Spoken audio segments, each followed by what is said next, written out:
สวัสดีครับทุกท่านครับมื้อนี้เป็นมื้อวันจันทร์ลุงโดมขอมาเล่าดวงประจำวันในมุมความเชื่อและแนวคิดดีๆครับ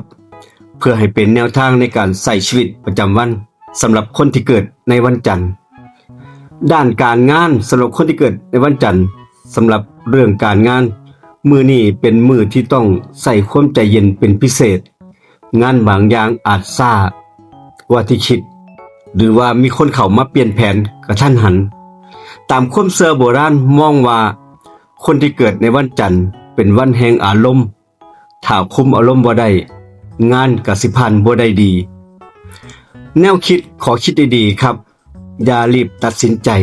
ด้วยอารมณ์ชั่ววูบให้ใส่สติแล้วทุกอย่างสิคลี่คลายไปในทางที่ดีนั่นเองครับทั้งด้านการเงินครับการเงินมื้อนี้มีเกณฑ์จ่ายเงินกับของที่จำเป็น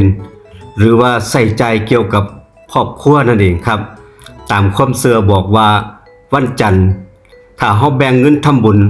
เล็กๆน้อยๆหรือว่าช่วยเหลือคนที่ด้อยโอกาสกว่าสิเป็นการเปิดทางเปิดโชคลาภในมื้อต่อๆไปง่ายคิดในมุมดีๆครับใส่เงินอย่างมีสติแล้วเงินสิอยู่กับเฮานานที่สุดส่วนทั้งด้านความรักของคนที่เกิดในวันจันทร์เรื่องความรัก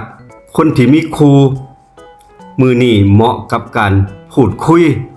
กันด้วยเหตุด้วยผลมากกว่าใส่อารมณ์คุยกันครับสำหรับคนโสดมีเกณฑ์ที่ได้คุยกับคนถูกใจจากเรื่องงานหรือว่าคนใกล้ชิดตัวนั่นเองทั้งด้านความเชื่อของคนที่เกิดวันจันทร์เป็นความเชื่อถ้าเฮาเว้าดีคิดดีความหักสิไหลเข้ามาหาเฮาเองครับข้อคิดประจำวันมื้อนี้ครับเพิ่นบอกว่าให้ใจเย็นใจสิเป็นสุขอีหยังที่บ่ได้มาแบบได้ดังใจให้มองว่าเป็นจังหวะของชีวิตบ่แม่นว่าเป็นความล้มเหลวเชื่อไว้เป็นแนวทางครับใส่เตือนสติเป็นหลักขอให้ทุกคนมีมื้อที่ดีโชคดีมีพลังบวกแล้วพบกันมื้ออื่นครับกับวันอังคารครับเล่าโดยลุงดมเล่าเรื่องผีห้องบันทึกเสียงรถทัวร์เรคคอร์ดครับมื้อนี้ไปก่อนสวัสดีครับ